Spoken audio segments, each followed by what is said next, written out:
Fala pessoal, estamos aqui iniciando mais um episódio do nosso L2 Podcast. E aqui quem vos fala sou eu, Gil, né?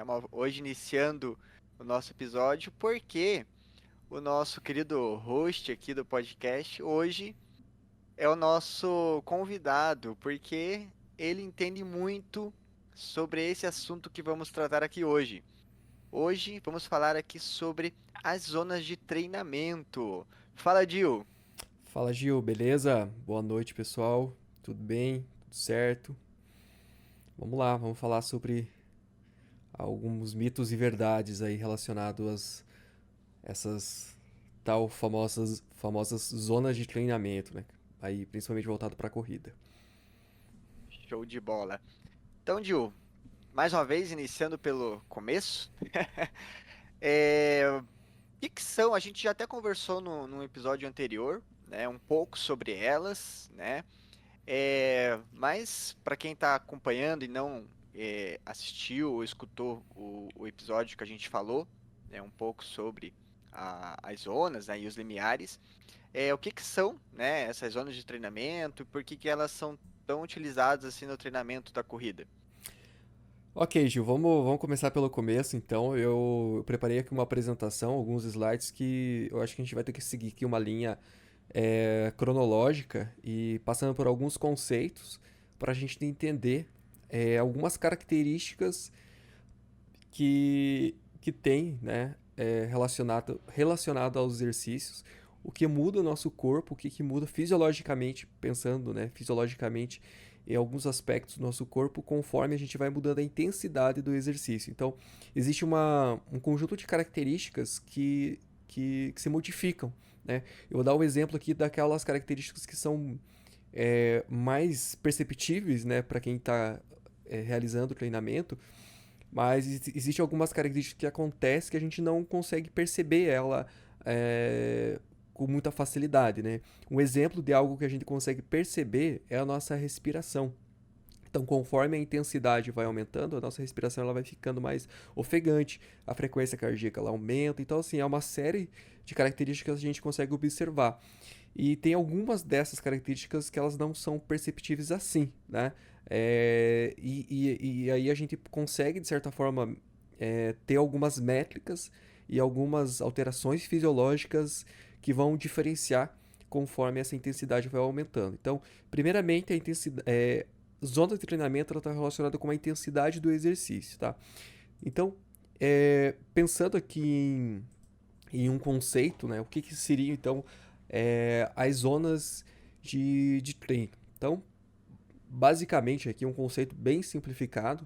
As zonas de treino são faixas de intensidade estruturadas a partir de marcadores que são objetivos.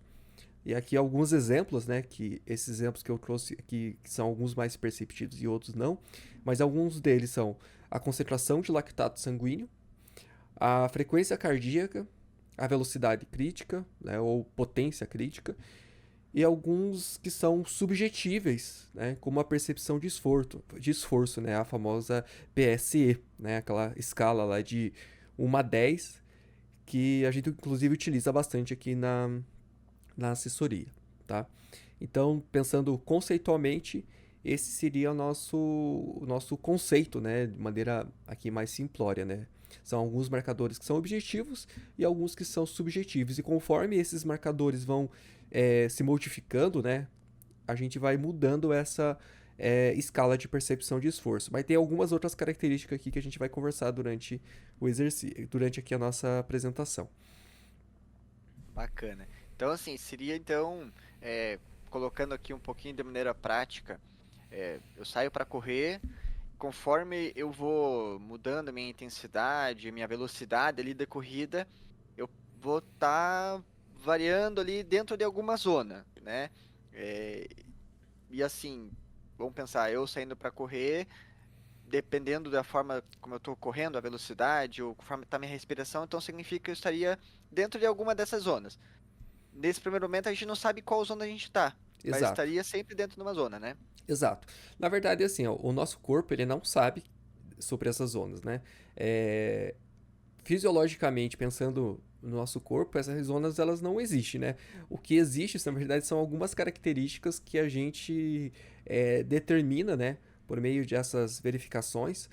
E a partir dessas verificações a gente vai fatiando essas características para determinar algumas zonas, né? Mas não existe exatamente uma linha que divida, ó, a partir daqui é assim ou a partir daqui é assado, né?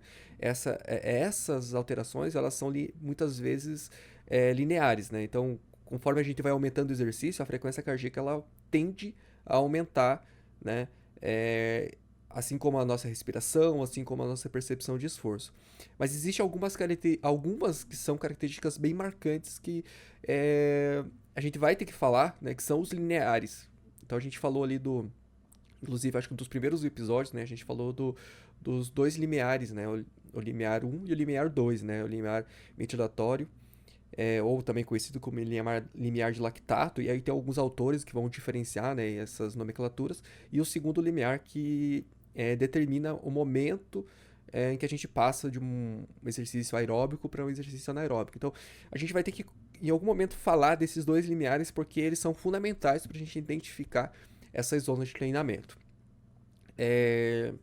Pode falar. Então, assim, bom, a gente sabe que então elas existem, né? E que o nosso corpo, então, ele não sai, né? Pro nosso corpo não existe essa divisão, né? Na teoria. Mas a gente sabe que elas existem, mas assim, de que maneira que ela vai ajudar no treinamento? Por que que é importante a gente saber e identificar essas zonas? Certo, boa pergunta. Na verdade, essa é uma pergunta que eu acho que seria interessante a gente ir respondendo durante a nossa conversa, porque existe uma série de características, né? Inclusive algumas a gente já veio falando, né? Então, por exemplo, quando a gente corre numa intensidade mais baixa, a gente vai ter alguns tipos de resultados esperados. Quando a gente corre em intensidades maiores, a gente vai ter outros tipos de resultados esperados. Né? E para o treinador, isso é fundamental saber que o seu aluno está de fato correndo naquela intensidade esperada. Né? Por quê? Porque talvez ele esteja correndo numa intensidade que não é aquela que o treinador quer, e isso vai não trazer aquele resultado esperado. Então, como que o treinador sabe que de fato o seu atleta está naquela intensidade, né? Por exemplo, aquela famosa que a gente até falou aqui, né, da Z2. Como que ele sabe que ele está na Z2 e não numa Z3, Z4? Como que ele vai poder avaliar esse treino depois para fazer as correções, ou o próprio atleta em tempo real saber se ele está passando do limite ou ele tem que forçar um pouquinho mais? Porque senão muitas vezes ele fica treinando numa zona que é uma zona que não é benéfica para aquele momento, né? Então, identificar essas zonas é importante por isso. Interessante. E outra coisa interessante é que cada atleta tem as suas zonas diferentes. Então, não existe uma referência para todo mundo, né? A minha zona de treinamento, ela é diferente da sua. Então, uma Z2 para mim, né? Para uma atleta iniciante, no ritmo de Z2, para mim, talvez para um atleta iniciante vai ser uma Z4, né? Então não existe uma métrica que seja igual para todo mundo, tá? E a gente vai explicar como que, mais para frente aqui, como identificar essas métricas, tá? Bacana, bacana. Tem o segundo slide ali que fala um pouquinho, né? Começa a falar um Aham, pouquinho a respeito me disso. fala um pouquinho sobre o que que significa isso aí, né, desse que você está apresentando ali nesse slide. Então, aqui a gente tem aqui o consumo de oxigênio conforme a intensidade do exercício. Tá? Então, você consegue observar ali que tem um ponto. A gente tem uma escala, né? A intensidade do exercício ali embaixo. Então, ou seja, conforme a gente vai aumentando essa intensidade, e aí pode ser, por exemplo, em watts, pode ser em velocidade, pace, né? E não necessariamente só a intensidade, porque quando a gente coloca uma subida em rampa, por exemplo, né, e no trail isso acontece muito, né? A gente não é só a intensidade que nesse caso, não é só o pace, né, a velocidade ali que vai determinar, mas é a intensidade do exercício como um todo. Conforme a gente vai aumentando essa intensidade, a gente vai tendo um aumento do consumo de oxigênio. E lembra, Gil, no começo da minha fala que eu falei que uma das características mais visíveis que a gente percebe quando aumenta a intensidade do exercício é uma respiração mais ofegante? Perfeito. E chega um momento em que já não é mais suficiente você respirar só pelo nariz e você começa a hiperventilar, né? Aquela. Ou Não, seja, é perceptível. Quando a gente uhum, começa a correr mais rápido, né, a gente começa a ficar uhum. mais ofegante, né? Então tem relação. Sim, a gente. Isso vai ter uma relação. Na verdade, a respiração é uma das maneiras mais fáceis do atleta poder fazer a sua autorregulação, ou seja, ele mesmo perceber qual a intensidade que ele está. A gente costuma dizer que até uma intensidade de Z2, né, que seria ali. Z2 seria um pouquinho abaixo do L1, né, até o L1. Então, como que a gente faz para o nosso atleta ele saber que ele está nessa intensidade? A gente fala da questão da conversação. É uma intensidade que ele poderia correr conversando, certo? Então, se a gente fala assim para ele, ó, é, na intensidade que você tá, você conseguiria cantar uma música correndo? Né? Eu costumo falar isso para meus atletas. Você conseguiria cantar uma música, a tua música favorita? Se ele falar que não, ou seja, ele já não ele já ele precisa de uma quantidade de oxigênio por meio da respiração que já está acima dessa zona que a gente está falando aí, que é abaixo do L1, ou seja, já começa a aumentar aquela concentração de lactato sanguíneo, e uma das maneiras fáceis de perceber é pela respiração. Mas o que, que isso significa? Que conforme a gente vai aumentando a intensidade, vai aumentando a densidade, vai chegar um momento em que a gente vai chegar no platô do consumo de oxigênio. A gente, inclusive, falou isso no episódio passado, né? Que a gente falou ali sobre treinamento de força, né? Que a gente falou da Uhum. economia de corrida. é, e a gente falou um pouquinho da questão do VO2. E eu acho que aqui vale, né, retomar um pouquinho desse conceito do que é o VO2.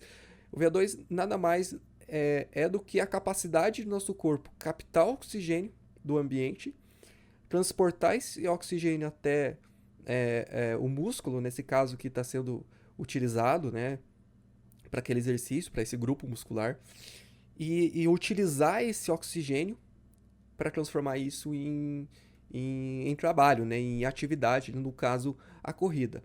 Então, pessoas, por exemplo, que têm um VO2 maior, é, tende a ter uma capacidade de resistir por mais tempo numa intensidade maior. Mas o que é interessante a gente percebe nesse gráfico aqui, Gil? Percebe que esse VO2 ele vai aumentando e chega um momento que ele chega no platô, né? Esse consumo de oxigênio Certo. vai aumentando e chega no platô. E a partir desse platô ele permanece numa linha, ou seja, ele não aumenta mais.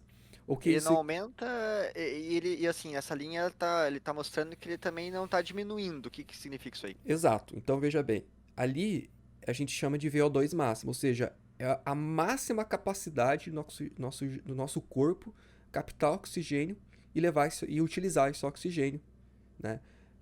Transportando ele ali pelo nosso sangue. E cada pessoa ela tem um VO2 máximo diferente, né? Então, por exemplo, eu tenho aqui um VO2 de 60, né? Algumas pessoas vão ter um VO2 de 40, de 50.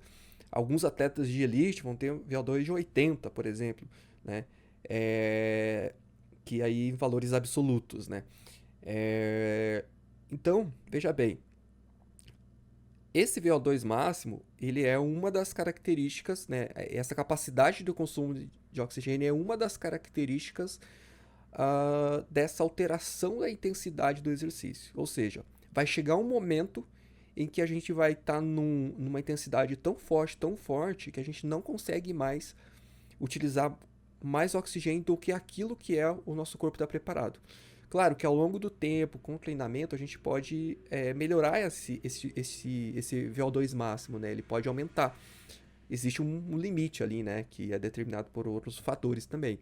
Mas é possível a gente alterar esse VO2. Então, é possível a gente fazer um treinamento e fatiar essa zona de treinamento a partir do nosso VO2 máximo?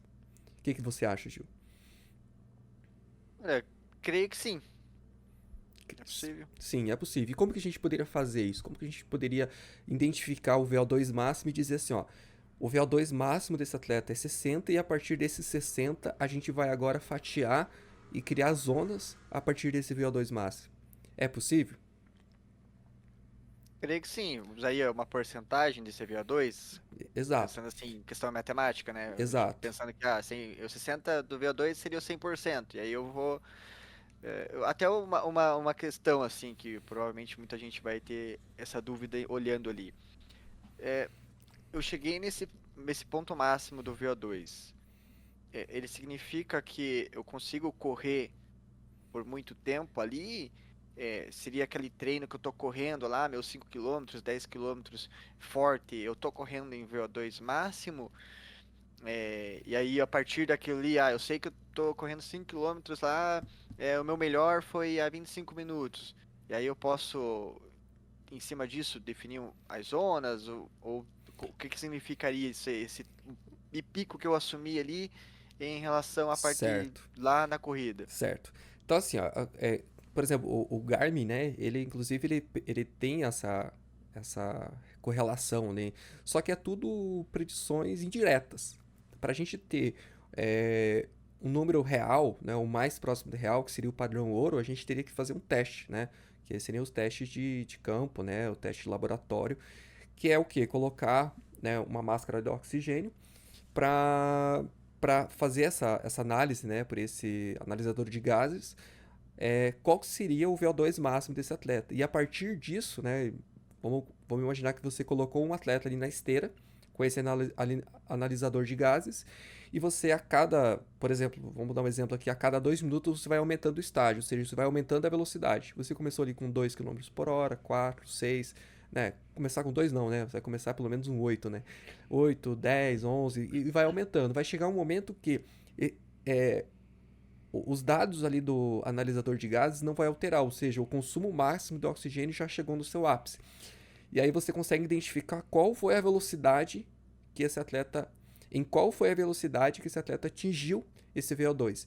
E a gente vai chamar essa velocidade de VO2 máximo, ou seja, é a velocidade relacionada com o VO2 máximo desse atleta. Ah, E, bacana. e aí, a partir dessa velocidade, você pode dizer assim, ó, agora vai ter um treino a 90% do seu VVO2 máximo, né? É, ou, né, a gente pode utilizar a VAN também, né? Que também é um dado correlacionado aí com o consumo de oxigênio. E a partir daí, você vai ter alguns autores que vão fatiar isso em 70% 70 a 80% da frequência do VO2 máximo está relacionado com uma determinada zona, Z4, por exemplo, e assim por diante. Então, aí vai ter os autores que vão dizer assim, ó, daqui até aqui, né, nessa porcentagem, vai ser uma determinada zona, Z1, Z2, Z3, Z4, Z5. Mas veja só que é um pouco difícil, né, a gente conseguir fazer uma, uma preparação, principalmente para um atleta amador, sem ter um teste de laboratório, né? E esse teste tem que ser feito ali periodicamente, justamente para fazer esse reajuste, né? Conforme o treinamento vai dando resultado. Então, o VO2 máximo é uma métrica muito interessante, que dá para a gente criar essa zona de treinamento por meio do VO2, porém, ela é um pouco difícil de ser utilizada na prática, né? Mas ela é uma informação muito interessante e utilizada, inclusive, né, como referência aí para alguns autores que a gente vai ver na sequência. Interessante, Gil. E assim, agora que você entrou nesse ponto, assim, que, bom, a gente sabe que o VO2, então, é uma variável interessante para definir a zona, só que a gente não consegue utilizar ele de uma maneira muito prática, porque para se ter um dado ali realmente fidedigno, assim, 100%, precisaria estar dentro do laboratório. Não é uma coisa que a gente, como atleta, no geral, ali vai ter o acesso ali, ou, né, com facilidade e tudo mais. Isso. Então, assim, quais são as outras maneiras de se definir, outros testes? Você comentou ali inicialmente da respiração ali, que já daria para ter uma noção mais ou menos. E quais outras possibilidades, da maneira um pouco mais fáceis e práticas, tanto para treinador quanto até para o próprio atleta, para conseguir chegar nesses dados? Boa pergunta, Gil. É, para ir respondendo essa pergunta sua, acho que vou ter que passar aqui pro próximo slide. O que você vê ali, Gil, nesse slide? Bom, eu tô vendo alguns marcadores ali, Uhum, é, energéticos, provavelmente, né? exato. Então, assim, ó, pra gente poder responder a gente vai ter que responder essa pergunta sua aí, Gil, por etapas, né? Porque, como eu falei, a gente vai ter que entender primeiro esses marcadores para a gente poder entender esse conceito de zonas, né? Porque as pessoas ouvem falar de zonas, mas muitas vezes não conhecem o que tem por trás. Então, né, a gente mostrou aqui o primeiro, uma das características que é o VO2, e essa segunda característica aqui, esse gráfico, ele, ele nos mostra uma relação aqui, né, o, no uso de substrato energético para o exercício. Então, aquele gráfico azul ali, ele representa o ATP, né? Então, imagine que para que o nosso organismo ele funcione, para que a gente tenha energia, a gente precisa de uma menor unidade de energia possível, né? Imagine que a gente é como se fosse uma... Sabe aquelas máquinas que a gente coloca a moedinha ali para tentar fazer caçar o ursinho, sabe? Que você coloca a moedinha de R$ 1. Imagine, Certo. imagine que assim, ó, para que a gente possa realizar trabalho, realizar movimento, a gente ter energia, a gente precisa de uma moedinha. Essa moedinha que a gente chama de ATP, né? Então, o que é o ATP, né? Ele é a menor unidade ali de energia que a gente vai utilizar para realizar exercício, para realizar, né, no caso, realizar trabalho. É, Então imagine que a gente tem ali um estoque de 100%, né? Então, olha, ó, valores. é, Olha primeiro só o gráfico azul, né? Então, o percentual de valores em repouso. Então, quando a gente está em repouso, né? A gente está ali com 100%, né, desse ATP. E conforme a gente vai realizando um exercício de alta intensidade, por exemplo, a gente vai consumindo esse ATP, né? Ou seja, ele é uma energia que está disponível de maneira rápida, né? Porém, perceba que ela dura pouco tempo, né? Então ali a gente viu ali que em alguns segundos, né, esse ATP ele já tá, ele já foi utilizado, né, a reserva que ele tem ali disponível. Então ali, para a gente interpretar, a gente tem ali na vertical os dados correspondentes à quantidade de ATP que eu tenho naquele momento, Exato. e na horizontal ali no tempo a gente tem é, O o tempo, tempo de atividade. o tempo em segundos, isso, né? Então pensando Aham. ali, pense num tiro ali, né, de alguns segundos de exercício, né? Aquele intervalado ali de 200 metros, 100 metros, 200 metros. Então você começa a utilizar essa energia que tem disponível e em questão de alguns segundos você vai consumir essa energia, certo? Então é uma energia rápida, disponível, só que, porém, você tem pouca dela. E aí imagine que você tem ali 10 moedinhas para você colocar ali naquela máquina, né? Ali de caçar o ursinho. Quando acabar essas moedinhas, o que você vai fazer? Né? Usar meu dinheiro, papel ali. Exato. Aí você tem lá uma nota de R$ 10, né? Só que aquela máquina não aceita aquela nota de R$ 10, né? O que você vai ter que fazer? Só dá para colocar moeda nela. Só pode colocar moeda. O que você vai ter que fazer Bom, com agora essa eu vou nota ter de que, dez eu reais? vou ter que trocar minha nota por várias moedas, né? Exato. Só que você tá ali com pressa. Você precisa. Você tem uma necessidade ali. Você quer rapidamente continuar jogando ali para tentar pegar aquele ursinho. Você vai conseguir rapidamente? Não, né?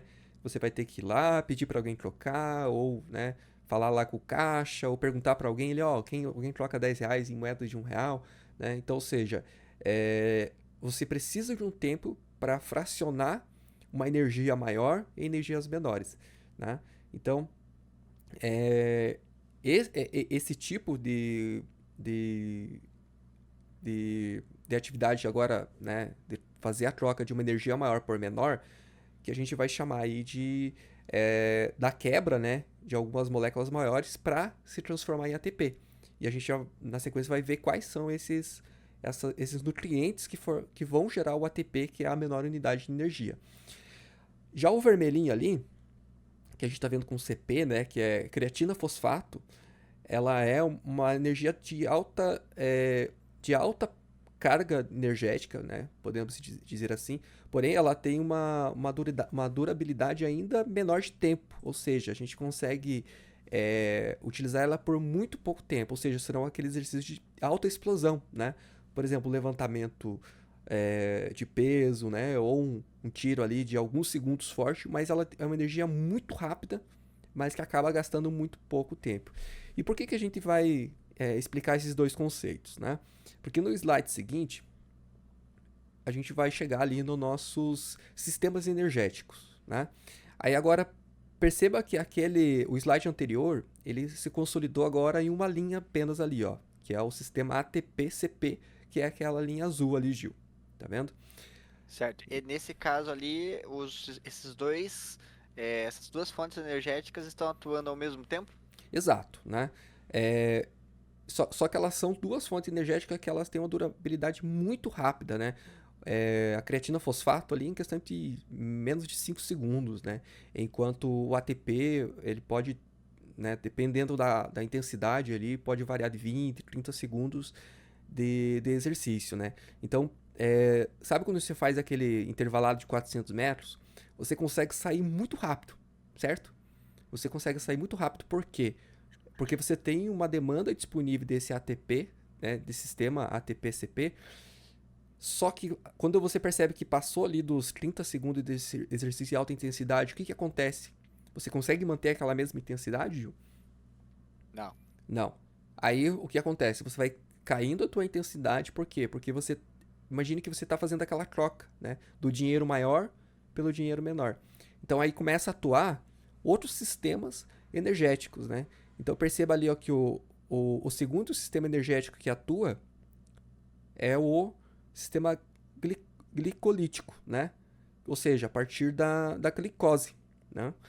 E por fim, num exercício de alta endurance, né? Digamos assim, menos intensidade, mas com uma alta carga de durabilidade, né? Por exemplo, uma maratona, uma meia maratona, até mesmo uma atividade de corrida de 10 km.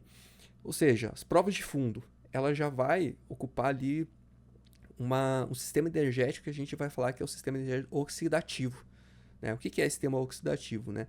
É a quebra de moléculas, né, de energia maiores, no caso que é a gordura, para gerar essa energia. Ou seja, a gordura ela tem uma alta carga energética, porém ela leva muito mais tempo para ser quebrada, né, para ser processado, digamos assim, e transformar isso em energia, que é essas moedinhas que a gente vai chamar de ATP. Então, tudo no final das contas vai virar ATP, né? Então, o sistema glicolítico ele vai passando ali pelos estágios, né, de quebra, né, de uma molécula maior até tornar o ATP, né? Só que ele precisa de um determinado tempo ali para fazer essa quebra. Enquanto o sistema oxidativo ele precisa de mais tempo, né?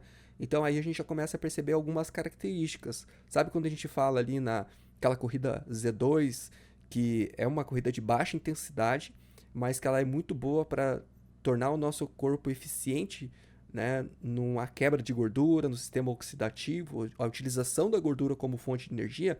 Então, é esse gráfico que nos remete a essas características. Então, exercício de longa duração com uma intensidade baixa, há uma preferência do nosso organismo utilizar esse sistema oxidativo, enquanto atividades que são de curta duração, mas que são atividades de alta intensidade, ela vai utilizar com maior prioridade, né, esse sistema ATP-CP, que é o que ele tem ali disponível, né, de forma imediata como energia, porém ela é limitada, então, ou seja, a gente não consegue fazer uma atividade de 5 minutos, 10 minutos, 20 minutos ou mais em alta intensidade, né, como no tiro intervalado. Então, ou seja, é aquele gasto de energia que a partir do momento que ele gastou tudo que era necessário, né? Ou a gente quebra, ou a gente vai ter que diminuir a intensidade para que esse sistema ele se restabeleça, né? Ou seja, você tenha novamente o reabastecimento, né, em forma ali de ATP. Deu Então, pra... assim, eu tenho que dar tempo, né? Então, assim, ou diminuir a intensidade, ou correr mais lento, eu dou tempo para o corpo utilizar esses outros substratos para me dar energia. Exato, né? E é por isso que quando a gente faz um intervalado, a gente precisa desse intervalo de recuperação, né? Seja uma recuperação passiva ou uma recuperação ativa, que é o tempo necessário para que o nosso sistema ele transforme, né, essas moléculas ali, por exemplo, de carboidrato, né, em glicose, justamente para ela servir como energia, né, para mais um estímulo, para mais um tiro. Perfeito, bacana, bacana. E assim, o que que essa, o que que seria assim, pensando no dia a dia, a minha energia que eu estou consumindo ali, que eu estou comendo ali, né, adquirindo por meio do alimento. É, por que que tem esse nome ali, oxidativo, glicolítico? O que que tem relação com o que a gente está realmente colocando como substrato ali, né, energético? Uhum. Então, assim, ó, uma das principais características é que a maior parte do nosso tempo em corrida de endurance, né, a gente vai utilizar ali o carboidrato, ou seja, a gente vai estar ali nesse sistema vermelho ali, que é o sistema glicolítico, ou seja, é o carboidrato que vai ser quebrado, né, em glicose, e essa glicose vai ser utilizado ali como fonte de energia para o nosso exercício. Então, a maioria, né, das provas a gente vai é, utilizar o carboidrato como fonte essencial. Então, ou seja, de certa forma a gente pode considerar aqui que o carboidrato é a energia necessária para o corredor. Conforme esse carboidrato ele vai esse estoque de carboidrato vai diminuindo, a gente vai para outras fontes de energia, né? Então aqui no caso a gente pode ir para o sistema oxidativo e em últimos casos a gente utilizar a própria proteína, né? O próprio músculo como fonte de energia, né? Então, mas aí são alguns casos mais aí de falta realmente de nutrientes, né? Mas pensando no esporte, a gente está mais aí focando na questão do carboidrato. E é por isso que a gente faz aquela reposição de carbo, né? Para alguns exercícios de volumes maiores, né? Então, por exemplo, não faz sentido você utilizar ali um carbogel para fazer um intervalado. Mas quando você faz um exercício ali acima de 50 minutos, uma hora, essa necessidade de ingerir o carboidrato novamente se torna importante, né? E a própria alimentação, né? Por exemplo, pré-maratona, né? Você ter ali uma ingestão de carboidrato nos dias anteriores já para fazer essa reserva, porque é um dos é um dos substratos energéticos aí pensando em macronutrientes mais utilizados aí para o corredor. Bacana. Então, assim, voltando à questão das zonas, então a gente vê assim essa relação das zonas com essa questão do gasto energético e do que o corpo está utilizando de energia, é, e retomando o que isso vai ter relação também em identificar essas zonas, Exato. se a gente usa isso aí para conseguir identificar outras zonas, Então, né? As zonas, né? a gente na verdade assim, Gil, a gente não, diferente ali do VO2, que o VO2 a gente pode utilizar ela como referência para determinar as nossas métricas, né? Já esse sistema aqui, a gente não vai utilizar ele como referência para criar as zonas, mas eles são marcadores que caracterizam algumas dessas zonas, né? Por exemplo, quando a gente fala em treino de alta intensidade ali, treino de VO2, né, que seria um intervalado, em Z5, Z6, Z7, a gente vai estar trabalhando como fonte de energia esse sistema ATP-CP. Quando a gente fala em treinos de para tempo, rodagem, a gente vai estar trabalhando o sistema, né, glicolítico. E quando a gente fala de sistema de baixa intensidade, a gente vai estar utilizando mais o sistema oxidativo. Claro que esses sistemas eles não trabalham isoladamente, né? Então eles estão trabalhando juntos, só que em algum momento algum sistema vai estar trabalhando com maior percentual, né, de um sistema em relação ao outro. Então, quando a gente faz o treino em Z1, Z2, né, principalmente Z2, ou seja, a gente está desenvolvendo certas características que vão tornar o sistema oxidativo mais eficiente. Né? Assim como a gente, quando estiver trabalhando ali com intervalado, a gente vai necessitar, né, de uma eficiência na utilização da glicose para quebrar, né, e transformar isso em ATP, né, que é aquela energia com disponibilidade ali para fazer o exercício de alta intensidade, né, permanecer por mais tempo. Ou seja, a gente não utiliza é, é, essas características aqui dos macronutrientes, relação do cliente, para determinar as zonas, mas elas são marcadores que caracterizam essas zonas que podem ser feitas ali por meio do VO2, por exemplo, tá? Mas tem alguns outros aqui que eu acho que eu vou passar o próximo slide, que até ajuda a gente a entender melhor isso aqui. Aqui é um slide só complementar, tá, Gil? Em relação ao slide anterior, e aqui ele mostra, inclusive, até a questão de fração a linha em relação ao tempo, né?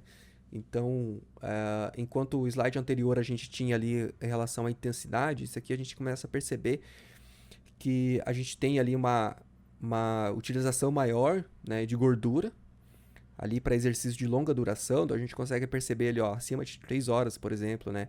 3 horas ou mais, ou seja, a gente vai ter uma queima ali de gordura como utilização de nutrientes, mas não só ela, né? Então perceba que também a glicose aeróbica também ela tem um fator muito importante, enquanto os exercícios de curta duração, né? Aquele exercício até 30 segundos, a gente vai utilizar o ATP-CP, né? E exercícios ali até 2 minutos a gente vai utilizar a glicose, mas a glicose aí no sistema anaeróbico, né? Que não precisa de oxigênio para utilização aí dentro da nossa célula, tá certo? Perfeito. Acredito que quanto a isso, assim, deu para entender bem, assim, né? Tá bem explicado e visualmente também facilitou de poder entender um pouco como que age, né, em relação ao tempo e intensidade, essa questão energética, né? Certo. Então, Gil, então vamos pro próximo gráfico aqui, que aqui a gente chega talvez no gráfico mais importante que ajuda a gente a entender é, como identificar, né, essas zonas. Então, a gente tem dois limiares, né? Então, para quem aí assistiu o segundo episódio, que a gente explica o que são os limiares, eu não vou me aprofundar muito, mas basicamente a gente tem aqui dois limiares, tá? O L1 e o L2, né? Aí a nomenclatura, né, eu não vou me apegar muito, porque tem alguns autores que vai chamar o primeiro limiar de lactato, ou limiar ventilatório, depois o segundo limiar ventilatório ou limiar anaeróbico, mas o importante é que a gente tem dois limiares, né? Então, o L1, que seria a primeira linha ali, onde está o LL, e o segundo limiar. Aqui embaixo a gente tem uma escala de velocidade, só que essa escala de velocidade aqui ela é só representativa, tá? Para cada pessoa essa velocidade vai ser diferente, tá certo? E lembra que a gente não pode considerar somente a velocidade, né? Porque, por exemplo, uma corrida em subida, essa velocidade aqui ela não vai seguir os mesmos critérios, né? Por conta que uma intensidade na subida é muito maior que uma intensidade no plano ou na descida, por exemplo, tá? Mas o que é importante a gente utilizar como base aqui? Que significa assim, quanto maior a gente vai aumentando a velocidade da corrida, ou seja, aumentando a intensidade, a gente vai ter uma maior concentração de lactato no sangue. E aí tem assim, não se sabe muito bem ao certo, mas já tem assim uma referência muito forte de que algo próximo de 2 milimol por litro de sangue, a gente começa já a mudar de um exercício que é um exercício leve para um exercício já com uma intensidade um pouco maior, né? Que seria aquela característica que a gente falou lá no começo. É o momento em que a gente já não consegue, né, numa corrida, conversar, cantar uma música, por exemplo, e a gente já começa a aumentar a nossa ventilação, né? Ou seja, a gente já tem que ter uma troca gasosa maior, a gente já começa a hiperventilar, então, ou seja, a respiração ela já começa a ficar mais ofegante, a ponto que se a gente for querer cantar enquanto corre, a gente não consegue manter aquela mesma intensidade, tá? Esse primeiro limiar ele é um pouquinho mais difícil da gente achar exatamente o ponto, né? Mas ali é algo em torno de 2 milimol né? Ou seja, é o momento em que esse lactato começa a se acumular no sangue, tá certo? Já o segundo limiar, ali a gente tem até uma marca ali informando que seria algo em torno de 4 milimol. O que que isso significa? Que a partir desse ponto, não tem mais retorno, ou seja, até 4 milimols, o organismo ele consegue eliminar esse,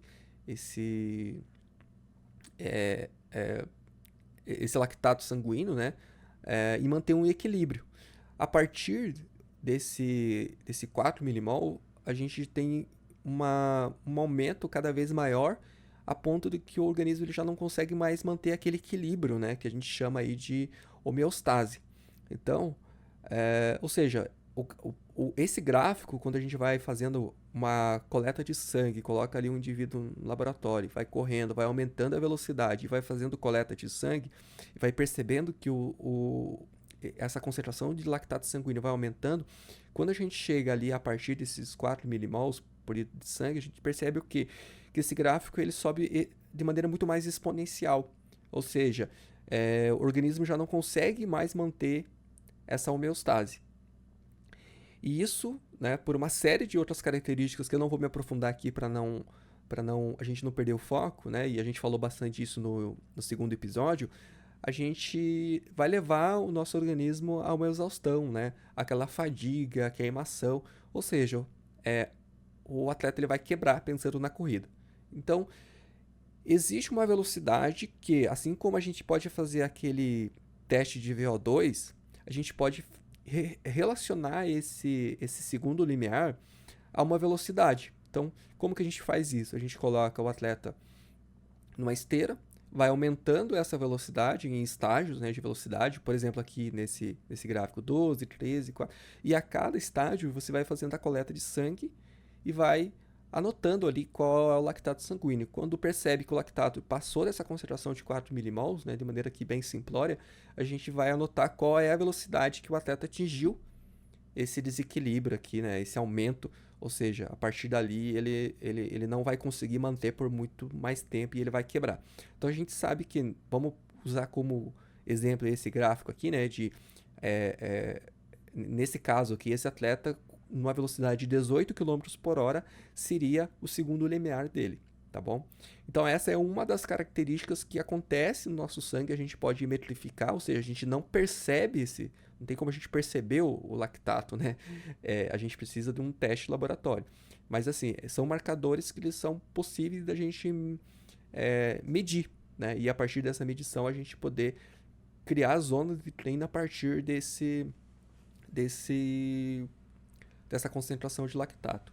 Mas daí eu pergunto para você, Gil, qual que assim, olhando o gráfico aqui, parece uma maravilha, né? A gente consegue determinar ali quais são as zonas por meio desses marcadores. Mas qual seria o grande desafio, a grande dificuldade que torna esse método aqui pouco viável na prática? Bom, pelo que você já comentou e pelo que a gente sabe, é a questão de também ser um teste de laboratório, né? E além Exato, de ser um teste de laboratório, é um teste invasivo também, né? Porque vai precisar estar sempre coletando o sangue do sujeito ali, exato. né? Imagine ter que ficar coletando ali a amostra. Primeiro que você tem que ter ali todo um aparato, né, equipamento. Então perceba assim que não É é um até método até viável, pra né? galera entender assim, quando a gente fala assim, nessa questão do sangue, não é assim um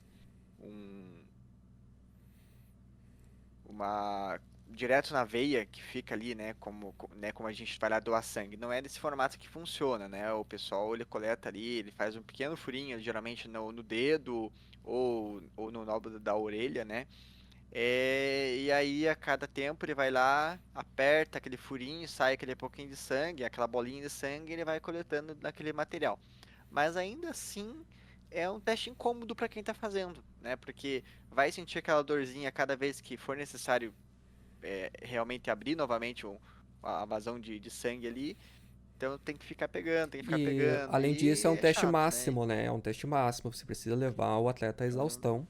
além do cara estar nessas condições, ainda está sendo curado ali para a questão do sangue e precisa de todo um aparato é, de equipamentos, né, e o laboratório e tudo mais para poder fazer. Então acaba sendo realmente bem complicado para o dia a dia, como a gente está comentando aqui, né? Exato. Agora, Gil, imagine se a gente tivesse alguma alternativa de poder identificar esse segundo limiar sem precisar, né, de um teste de laboratório, como esse que a gente está vendo aqui para o limiar de lactato e algum teste para ali ver o VO2 máximo. Será que não seria muito melhor na prática? Aí a gente já está falando uma coisa que vai ser útil pro dia a dia, né? Exato. Para todo mundo. Então, Gil, eu vou pro próximo slide aqui, que aqui, ó, é, é um gráfico que esse vermelho aqui, ó, o que ele representa? Ele representa o gráfico anterior que a gente viu, né? Que é a concentração de lactato ali em milimols no sangue, certo? Então, a gente identificando a curva, o momento em que a gente vai ter um aumento exponencial dessa curva, né, da concentração de lactato, a gente vai ter ali o segundo limiar.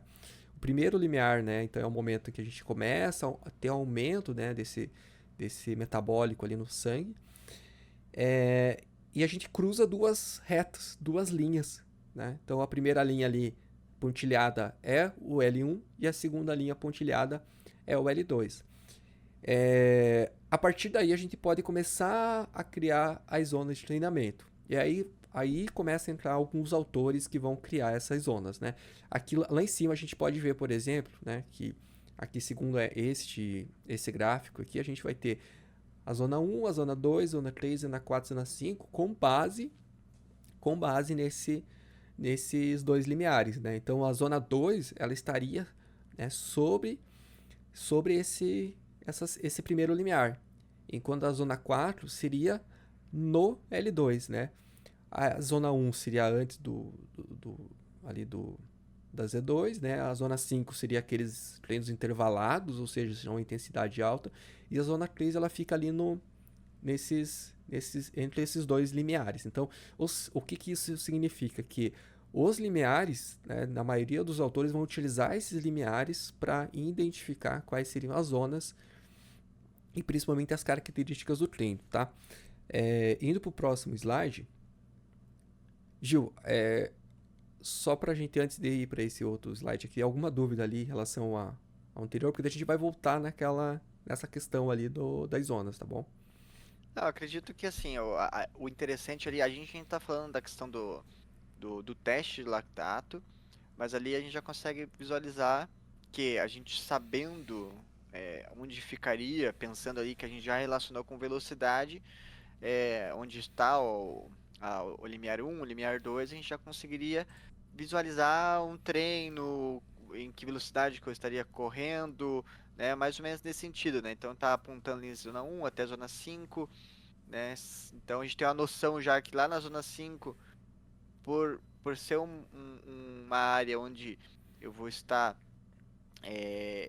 como você comentou, não é o lactato já está lá em cima, eu não consigo manter aquilo lá por muito tempo. Então a gente já pode relacionar que seriam treinos mais curtos, né? Por isso que a gente conhece como a zona 5 também. Então acho que Que deu seriam para os treinos intervalados, né? Então, intervalados, né? Então é, acho que deu para ter uma visualização, né, bem, e a tua explicação deu para entender bem, né? mas Então o que que seria?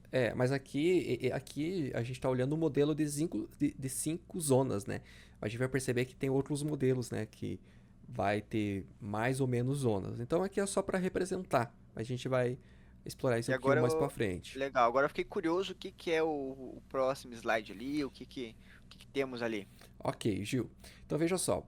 É, perceba que a gente está vendo uma série de características que acontecem no nosso corpo, tanto na parte de respiração, o que acontece dentro né, do nosso corpo ali no que se refere à concentração de lactato no sangue, ou seja, a gente pode fazer a coleta de sangue e ver o que altera, quais são os metabólitos que alterou ali no nosso sangue. A gente pode ver por meio da respiração ali a concentração de gases e o consumo de oxigênio. Então, perceba que a gente está olhando aqui por vários pontos de vista, né? e o que que muda do nosso organismo conforme vai aumentando a intensidade do exercício, tá? Agora esse gráfico aqui vai mostrar o seguinte, o que que muda no que se refere à característica, né, da nossa musculatura conforme a gente vai aumentando a intensidade do exercício. Então assim, Gil, a gente já falou, né, num episódio anterior, que a gente tem ali alguns tipos de fibra muscular, ou seja, a gente não, o nosso músculo ele é composto por várias fibras e cada fibra ela possui uma determinada característica, né? Então a gente vai ter algumas fibras mais conhecidas como as fibras do tipo vermelha, né, ou as fibras do tipo 1 e as fibras do tipo 2, que elas são fibras do tipo branca, né? E essas fibras do tipo 2 a gente ainda pode subdividir elas, né? Tipo 2A e tipo 2B. E por que a gente tem diferentes tipos de fibras, né? Então veja bem, a gente utiliza, né, a nossa musculatura pensando na corrida, pensando ali naquele grupo de musculatura envolvida na corrida, não somente para um tipo determinado de corrida, né? A gente pode correr numa intensidade muito alta, como a gente já falou, mas numa curta duração, como a gente pode também correr por horas e horas, mas numa velocidade muito mais baixa, certo, Gil? Então veja bem, Perfeito. você acha que quando a gente está correndo numa intensidade muito alta, né, a gente está ativando os mesmos tipos de fibras de quando a gente está correndo numa intensidade mais baixa? Eu acredito que não, né? Pelo que eu tô vendo até nos slides ali, cada uma tem, acho que uma função, né? Exato. Então, quando a gente vai. Primeiro vamos ver as características, né, desses dois tipos de fibra. Então, desconsiderando ali o tipo 2A, né, e 2B, vamos primeiro pensar só como tipo 1 e tipo 2, né? Então, lá em cima na imagem a gente vai ter aquela fibra ali vermelha, né? Então, pense que ali a gente cortou o músculo, né, numa posição transversa. A gente vai perceber que a fibra muscular do tipo 1, ela é rica, né, além de ter ali algumas características, mas duas características aqui bem visíveis, ela é rica em mitocôndria e vasos sanguíneos. Ou seja, a gente consegue transportar bastante oxigênio para essas fibras e além disso elas têm bastante mitocôndrias. Lembra, Gil, que a gente falou da função da mitocôndria no episódio 2? Sim. Quando a gente faz ali exercício de endurance, de baixa intensidade, a gente aumenta esse número de vasos sanguíneos e a gente aumenta também o número de mitocôndrias, né, dentro dessas fibras. Qual que é a função da mitocôndria? Ah, seria ali pra gente, na questão da utilização dos substratos energéticos também, né? Exato. Então, ou seja, a mitocôndria, a gente fala que ela é uma usina de energia, né? A gente consegue pegar a energia ali e utilizar ela para realizar, né, essa contração muscular. De maneira bem simplória, é isso, né? E ela utiliza essencialmente, né? Ela utiliza com muita eficiência a gordura, ou seja, ela consegue ter uma capacidade de pegar a gordura e transformar isso, né, ali nesse processo de quebra em energia que é o ATP, né, no final desse processo, né? De maneira bem simplória, é isso. Ou seja, quanto mais mitocôndria a gente tem numa fibra muscular, o que significa que mais capacidade de gerar energia a gente vai ter, né? Porém, lembra que a gordura, aí a gente vai começar a relacionar aqui os conhecimentos. Lembra que a gordura ela precisa de mais tempo para ser quebrada até transformar isso em energia para ser utilizada dentro da célula? Perfeito. Aham. Então, é por isso que esse tipo de fibra a gente vai tirar que são fibras de resistência, né? Ou seja, a gente consegue ficar horas utilizando ela, porém ela não consegue ter uma capacidade explosiva, ou seja, a gente não consegue fazer um esforço muito intenso com ela. Então geralmente são as primeiras fibras que a gente começa a utilizar. Então quando a gente olha aqui no gráfico aqui embaixo, então imagine que aqui a gente está pensando esse gráfico numa característica de intensidade, né? Ou seja, a capacidade de contração muscular conforme o esforço do exercício. Então, quando a gente percebe ali que num esforço leve a moderado, o tipo de fibra que a gente está utilizando é muito mais o tipo de fibra do tipo 1, ou seja, ela tem essas propriedades para resistência, do que os tipos de fibra do tipo 2. Mas conforme a gente vai aumentando a intensidade do exercício, a gente começa a recrutar outros tipos de fibra, né? Que seria ali o tipo 2A, né? Que seriam as fibras mais intermediárias, né? Seria o fibra do tipo 2, mas que ainda tem algumas características do tipo 1. E conforme a gente vai aumentando ainda mais a intensidade, a gente vai começar agora a recrutar essas fibras do tipo 2B, que tem como característica o quê? Pouca mitocôndria, ou seja, ela não tem toda aquela quantidade de usinas, que são as mitocôndrias, né? Aquela usina de energia, e tem menos vasos sanguíneos, ou seja, mas elas têm uma alta capacidade contrativa, ou seja, ela consegue gerar uma contração de maneira muito rápida, né? E com bastante potência, ou seja, são fibras de velocidade que a gente fala.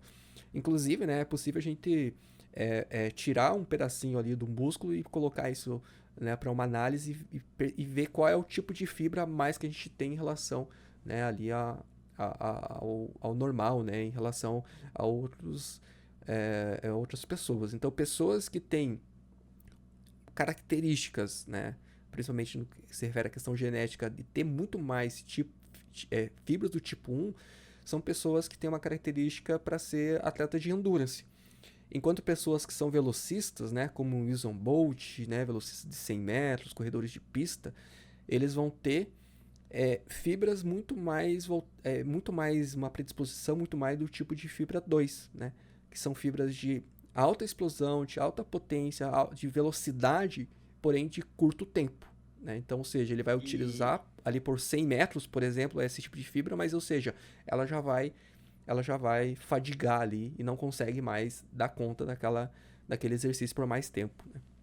aproveitando que a gente tá falando sobre fibras e não fugindo até um pouquinho da questão das zonas, mas já aproveitando também, é, é treinável eu ter mais fibras do tipo 1 ou esse fator genético, por exemplo, assim, eu nasci com mais fibras do tipo 2, então significa que eu não vale a pena eu virar corredor de longa distância, então é melhor eu ser um corredor de 100 metros.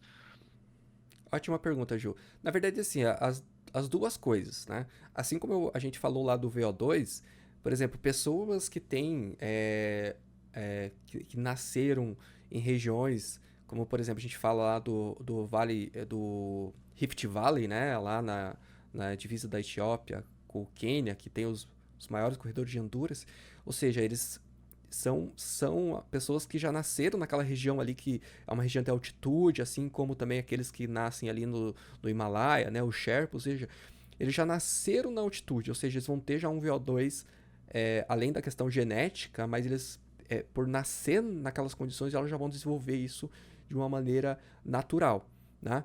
Porém, a gente que nasceu aqui, né, a 1.000 metros de altitude ou a nível de mar, a gente pode trabalhar e desenvolver isso, só que até certo ponto, né?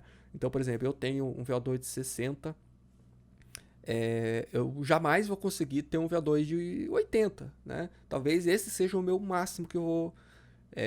Mas antes de eu treinar, antes de eu correr e melhorar, eu tinha um VO2 de 40, 45. Ou seja, a gente consegue melhorar, mas até certo ponto. Ou seja, a gente nunca vai chegar a ser né, um Kipchoge, né, um, um Christian Blumenfeld, né? Porque os caras têm já uma predisposição e também tem essa questão do treino. A questão da fibra, da mesma forma, a gente consegue, ao longo do tempo, a gente vai treinando, desenvolver essas fibras, principalmente aqui falando de endurance, né? Do tipo 1, ou seja, aumentar esse número de mitocôndrias e aí a gente vai ter esse lastro, né? Que o treinamento vai levando ao longo do tempo. Por isso que, por exemplo, uma pessoa ela não se torna maratonista do dia para noite, né? A gente tem aquela coisa, poxa, o cara começou a correr hoje e de repente já quer ser um maratonista e de alta performance. Não, né? Dificilmente vai conseguir. Por quê?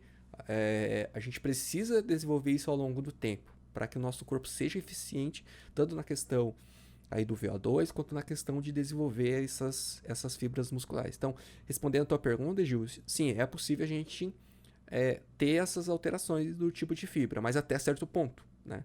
Chega um momento que a gente não consegue mais, por quê? Porque existe esse fator aí que nem todo mundo vai ser o Kipchoge, né? Ou vai ser o Usain Bolt ali que vai ter essa característica já aí também genética. Então, ambas as coisas elas influenciam. Bacana, Dil. Então muito interessante essa questão aí das fibras e qual que é a função delas pensando dentro do endurance, dentro da corrida, em que momento ela estaria sendo utilizadas e agora entendendo essa questão energética, então faz sentido, né? é, Essa questão do o porquê que, por exemplo, assim, até acho que na coloração das fibras ele tem essa relação, então uma a gente chama ali de fibras brancas e tal, provavelmente por essa questão de ela ser menos vascularizada, né? Então tem menos sangue passando, tem relação a isso também, né? Sim, sim. E bacana, show de bola. Mas falando E aqui, aí? Gil, da questão das zonas, né? Eu vou fazer uma pergunta para você. Quando a gente faz um treino intervalado, por exemplo, qual que é a finalidade, né, em relação às fibras musculares? Quais tipos de fibra a gente está querendo a ativar ali quando a gente faz um treino intervalado, por exemplo, de alta intensidade, né? Bom, usando essa lógica, seria então melhorar minhas fibras do tipo 2, utilizar elas. Exato, exato. Uhum. E quando a gente faz um treino de intensidade, né, de longa duração, baixa intensidade, a gente vai estar trabalhando mais ali as fibras do tipo 1, né? Tipo 1, tipo 2A. É, mas por que que quando a gente faz um treino intervalado, a gente não faz só um tiro, por exemplo, né? Se o estímulo ali trabalha já as fibras do tipo 2, por que que a gente faz só um tiro e não 10 de 400, por exemplo, ou 20 de 200? Por que que a gente tem que é, aumentando ali os estímulos, né? Em números, né, de repetições. Por quê? Porque não é necessariamente no primeiro estímulo que a gente vai ativar essas fibras do tipo 2. Porque assim, a prioridade do nosso corpo pense assim que ao longo da história nós evoluímos como uma espécie de endurance, né? A gente tem velocidade, mas nós não somos velocistas por natureza, né? A gente não é que nem o guepardo, né? Algumas espécies, né? Que ela consegue ter uma velocidade muito grande. Nós não temos uma velocidade muito grande comparada a qualquer outro tipo de espécie. A gente perde para qualquer outra espécie, né? Até para um cachorro a gente, num tiro curto, a gente perde para eles, certo? Agora, quando a gente Certo. fala em endurance, a gente consegue, né? Poucas espécies são tão resistentes quanto a gente. Talvez o cavalo, né? Tenha resistência semelhante aí à nossa. Então a gente sempre vai priorizar as fibras do tipo 1. Ou seja, no primeiro tiro a gente vai ativar ali as fibras do tipo 1. Quando a gente começar a fadigar essas fibras, a gente vai começar a ativar o segundo estágio. Ou seja, a gente vai colocando esses degrauzinhos. Então a gente precisa fazer uma série de estímulos para a gente ativar o músculo como um todo, né? A gente chegar ali nessa ativação aí do impulso elétrico para chegar nessas fibras do tipo 2, que é muito semelhante aí à ideia da musculação, né? Que a gente vai fazendo uma série de séries para ativar esse músculo como um todo. Tá certo, Ju? Então, assim, vamos pensar que lá dentro da minha perna lá, então não funciona da seguinte maneira, tipo, eu saio correndo muito forte, aquela fibra do tipo 1 fica paradinha, então, tipo, agora não é minha vez, vai só tipo 2. Então ela também está sendo utilizada ao mesmo tempo, Sim. só que Só que com de maneira uma secundária, digamos. Exato, uhum. Ou seja, a gente vai ter um maior recrutamento do tipo de fibra conforme o estímulo que a gente dá, né?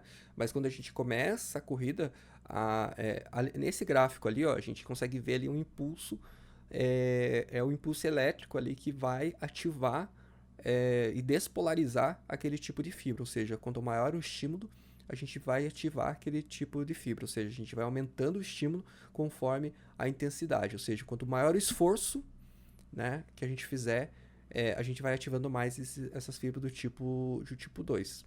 Tá certo? Que bacana. Gil, E, pode falar. então, assim, Gil, agora eu queria entender um pouquinho assim essa questão.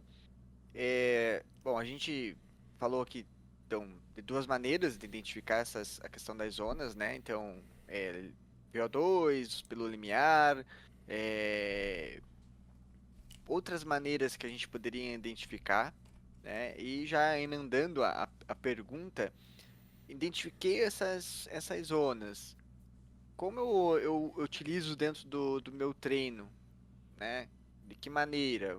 Uhum. De que forma que ela vai ser útil identificando essas zonas? Tá, Gil. Então, eu passei o slide ali, e ali esse slide também acho que a partir de agora começa a dar essas respostas aí de maneira mais prática e aplicável, tá certo? Então a gente precisa entender que agora a gente identificando essas zonas, cada intensidade ela vai ter um motivo para se trabalhar, né?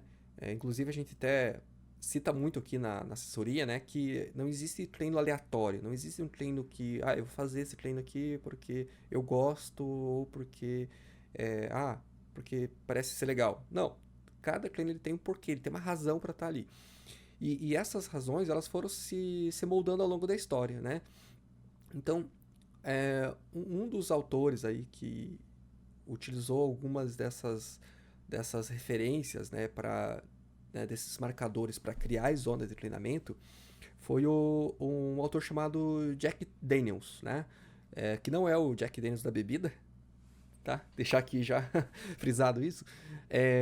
Mas é um autor que ele escreveu um livro chamado Fórmula de Corrida de Jack Daniels. E ele utilizava ali uma fórmula chamada o VDOT, né?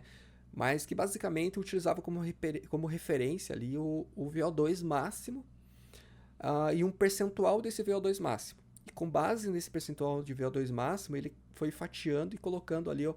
Então a gente percebe ali, ó, que uma primeira zona de treinamento, que seria a zona de treinamento fácil, né, que ele chama ali ali a letra E de easy, né, seria para aquelas provas de longa distância, né, aqueles treinos de longa distância. E ele utiliza ali como referência, né, de 59 e 74% do VO2 máximo, tá?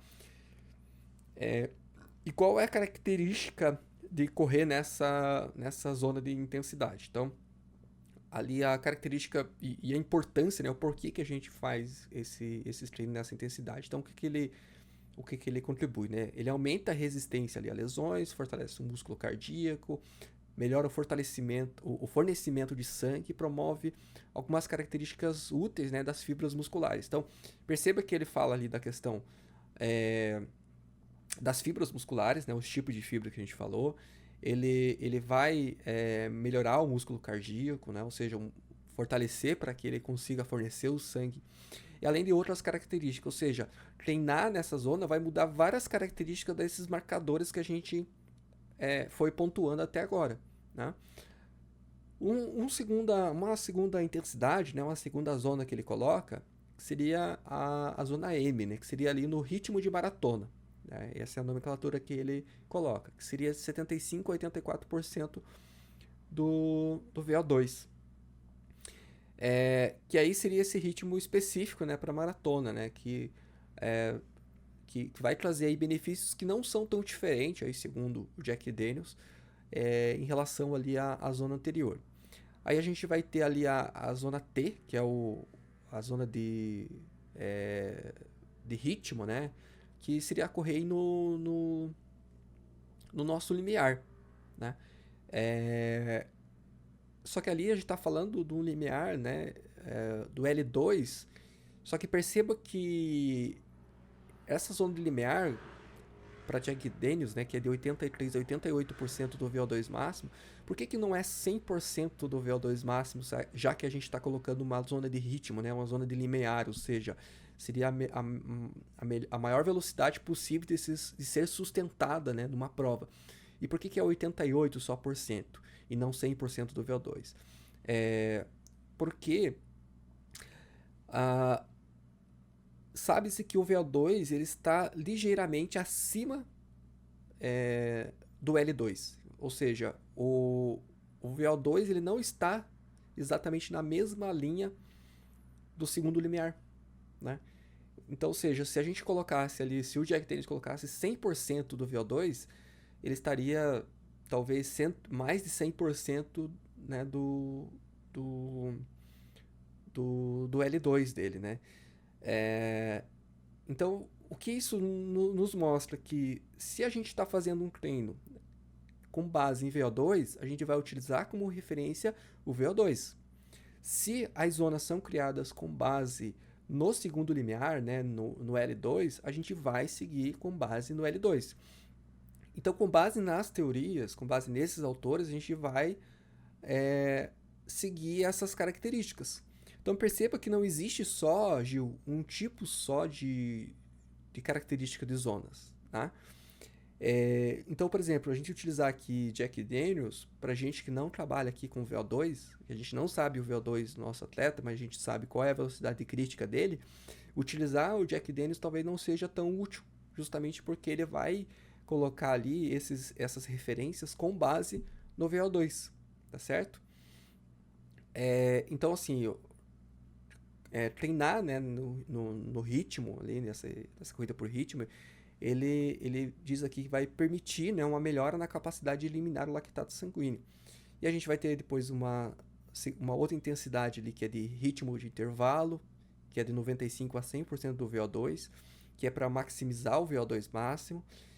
E aí tem aqui o ritmo de repetição, que é acima de 100% do VO2 máximo, que é para melhora da potência anaeróbica, e a velocidade e economia de corrida. Ou seja, perceba que cada intensidade que ele foi colocando há uma característica. Mas o que é importante, né, na teoria ali nessa fórmula, né, do Jack Daniels? Que ele coloca essas características, ou seja, correr em cada intensidade vai promover diferentes adaptações. Ou seja, as adaptações que a gente espera treinando em Z2, né, em ritmo fácil, só serão causadas correndo nessa intensidade. Então, se a gente correr lá em ritmo de repetição, por exemplo, a gente não pode esperar que a gente vai ter adaptações a nível fisiológico no nosso corpo que são promovidas, né, quando a gente coloca ali essas características de corrida em baixa intensidade. Então, ou seja, isso dá aquela ideia, né, para o atleta que se é para correr em baixa intensidade é porque tem uma razão. Né? Se ele forçar além daquilo, ou seja, não vai mais promover aquelas características, já vai promover outros tipos de características, tá certo?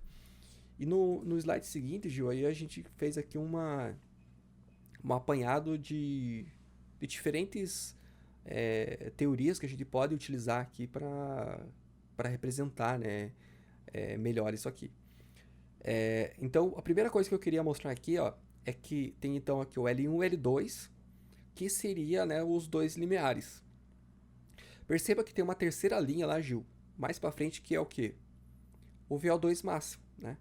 Então, se a gente utiliza como referência os limiares de lactato, né, o limiar de lactato para determinar a nossa zona de treinamento, a gente vai se basear nesses limiares.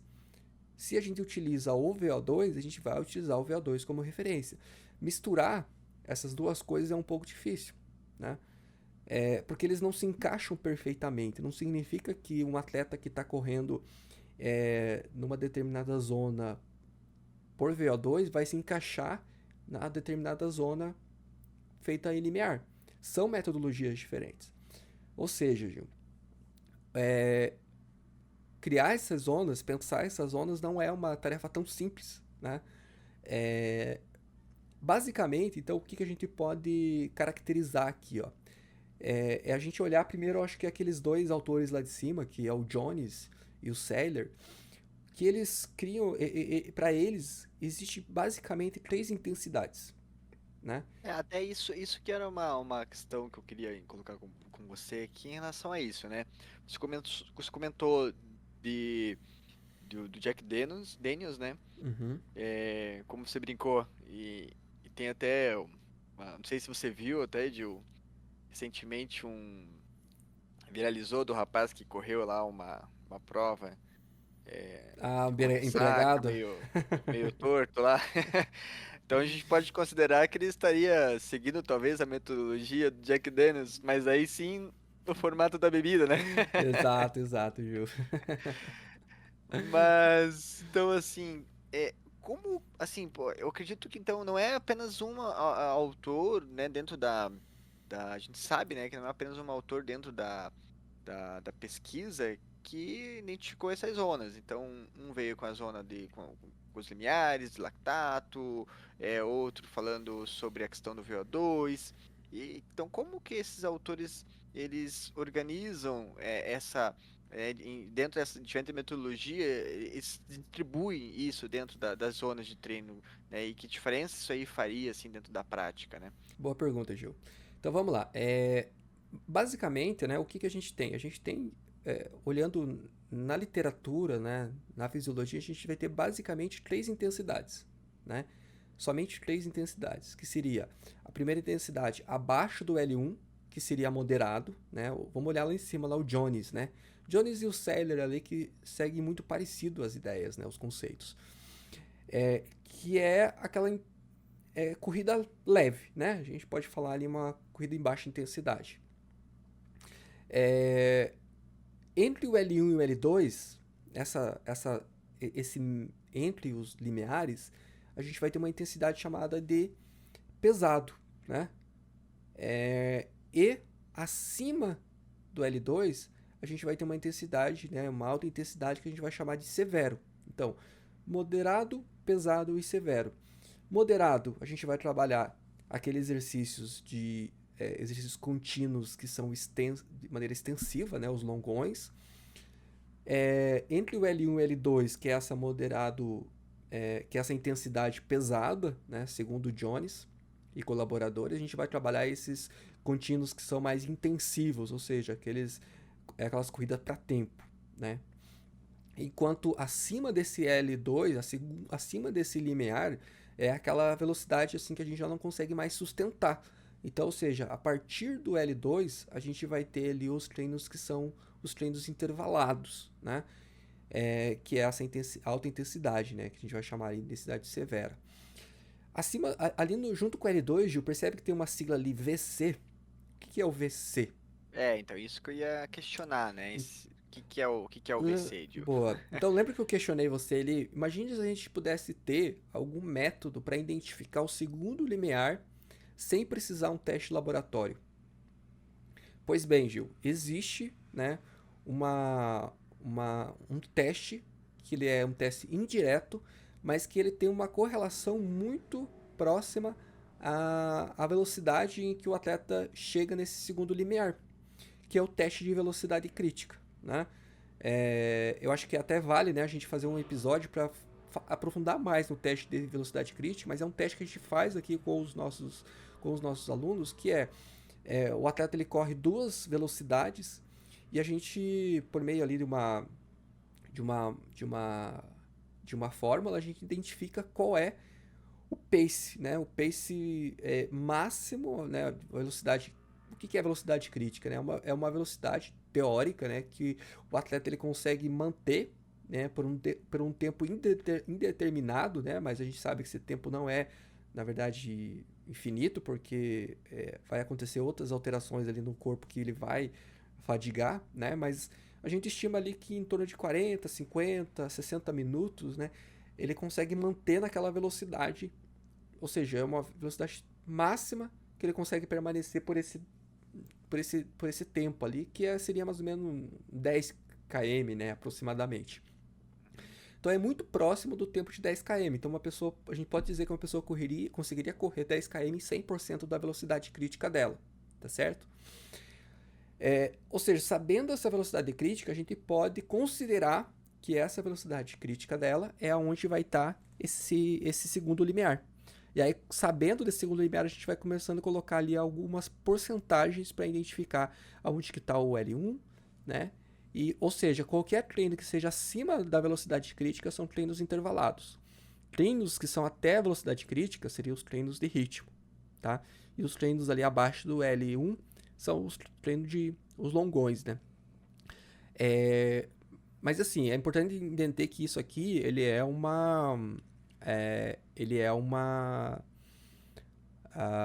teste indireto, né? Que tem uma correlação muito próxima, mas claro que a gente não pode simplesmente usar ele ali né, e não considerar outros fatores ali que está relacionado com a individualidade de cada atleta. Mas é uma referência muito boa. E a partir daí a gente pode identificar agora quais são essas 3 zonas de treinamento, né? Só que assim, alguns autores eles começaram a fatiar ainda mais, né, essas 3 zonas e criando modelos que são modelos de 5 zonas, 6 zonas, 7 zonas, conforme aí esses autores, né? E um deles ali que a gente comentou foi o Jack Daniels, só que o Jack Daniels ele utiliza como base o VO2 máximo, né? E é possível, assim, Gil, a gente poder relacionar isso com a percepção de esforço, né? Aquela percepção, né? A CR7 ali de Foster, né? Que ele utilizou ali como referência àquela escala de Borg, né? De 1 a 10, para a gente poder correlacionar isso com base na zona de treinamento. Então, a gente pode colocar ali, né, de 1 a 10, e cada intensidade que a gente tem, né, nessa percepção subjetiva do atleta, com base numa intensidade. Então, a gente pode dizer assim para o atleta, eu quero que você corra numa intensidade, na sua percepção de esforço, 5 a 6, né? E a gente sabe que ele está correndo ali numa intensidade ali próxima do L2, ou seja, ele está correndo ali muito próximo do limiar dele, tá? E já tem vários estudos assim que correlaciona isso e é uma métrica muito próxima, tanto ali com a frequência cardíaca, com o VO2 máximo, né, com o limiar de lactato, ou seja, a gente pode afirmar que essa escala, né, de 1 a 10, ela se aproxima muito com esses fatores que são os fatores bioquímicos, né? Ou seja, ele é uma metodologia muito boa de ser utilizada. Tanto que a gente utiliza bastante aqui, né? Essa escala de percepção de esforço, tá certo? Principalmente com galera mais iniciante até, né? Porque é mais fácil, nesse primeiro momento, ela identificar as suas características que o corpo vai mostrando, tanto na respiração, a fadiga muscular e tudo isso aí, para ela se autoavaliar e dar sua própria percepção, né, em cima daquilo. E então é uma forma da gente conhecer o aluno, o atleta, e ele também se conhecer. Porque se simplesmente a gente dá a questão das zonas ali para a pessoa fazer, muitas vezes ela vai fazer e nem sabe o porquê e o que ela tem o que ela tem que sentir naquela zona. Porque eventualmente eu posso falar para ela assim, olha, corra numa velocidade tal, num pace tal, e é para ser leve, né? É para ser Z2.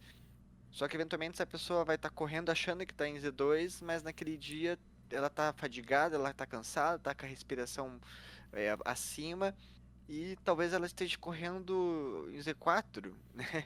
E ela não vai Exato. nem saber passar um feedback eventualmente pra Uhum. gente, porque ela nem sabe exatamente o que está fazendo. Então, é uma coisa também que a gente usa muito, né, com os alunos Exato. deles terem esse conhecimento. E principalmente no trail, né, Gil? Porque no trail não tem como a gente se utilizar com base o pace, né? Porque a velocidade crítica, ela utiliza como base a velocidade, né? E a gente transforma isso em pace. Só que quando a gente está correndo na trilha, não tem como a gente utilizar o pace como referência, né? Então a gente vai utilizar muito mais a percepção de esforço. Então a percepção, ou seja, uma, Gil, assim, não substitui a outra, tá certo? É, e aí aqui a gente tem a nossa metodologia, né? Que é com base nesses modelos, em tudo aquilo que a gente falou até agora, a gente criou aqui, né? A gente criou não, né? A gente definiu as zonas de intensidade com base nesses achados na literatura, né? Então a gente vai ter ali Z1, Z2, Z3, Z4, 5, 6 e 7, e cada uma com as suas características. Então, por exemplo, a Z1 ela é utilizada ali para, né, 60 a 70% da velocidade crítica para os treinos de recuperação. Então, por exemplo, aquele intervalado com a recuperação ativa ou um treino de recover. Então a gente vai utilizar essa zona 1 nesses momentos. A zona 2 e a zona 3, então a gente vai utilizar para aqueles longões, né? A gente chama aqui de contínuo extensivo, ou seja, são aqueles longões, né? Longão de final de semana, aquelas atividades ali acima de 50 minutos, 1 hora. A Z4, que é a zona de limiar, que é de 90 a 100% da frequência, né, da velocidade crítica, ela vai ser aquela zona para os treinos que são os contínuos intensivos, que é o treino para tempo. Então, a pessoa vai correr ali né, 40 minutos, por exemplo, 30, 40 minutos numa intensidade, alta intensidade, mas de maneira contínua. E os treinos, tudo que está acima disso, vão ser os longões, vão ser os intervalados, né? Então aqui em Z5, por exemplo, né, que é de 100 a 110% da velocidade crítica, são aqueles intervalados mais longos, né, 800, 1000, 2000 metros. Já a Z6, né, a gente vai trabalhar ali os intervalados mais curtos, então 400, 600 metros. E aqui nessa zona 6 é onde a gente vai estar trabalhando o VO2 máximo. Então perceba que o VO2 máximo está, né, como referência essa zona 6. Né? Acima da zona 6 a gente vai estar trabalhando já, a gente utiliza pouco isso aqui porque é mais para trabalhar a questão, né, são aqueles sprints 100 metros em alta intensidade, ou seja, a gente nem já está trabalhando mais no sistema aeróbico, a gente já está aqui trabalhando no sistema anaeróbico, então são aquela intensidade muito curta que a gente vai utilizar o sistema ATP, ATP-CP, né, a fosfocreatina. Lembra que eu mostrei ali para você, Gil, que vai ter uma durabilidade ali de alguns segundos, 20 segundos, por exemplo? Então, são Sim. os tiros, são os sprints que é para trabalhar a questão neuromotor, né, para melhora ali da economia de corrida. E aí é aqui que é interessante, né? A gente saber as características de tudo aquilo que a gente falou antes para chegar até aqui. A gente consegue agora visualizar que para cada zona existe uma característica de tipo de fibra que vai ser utilizada,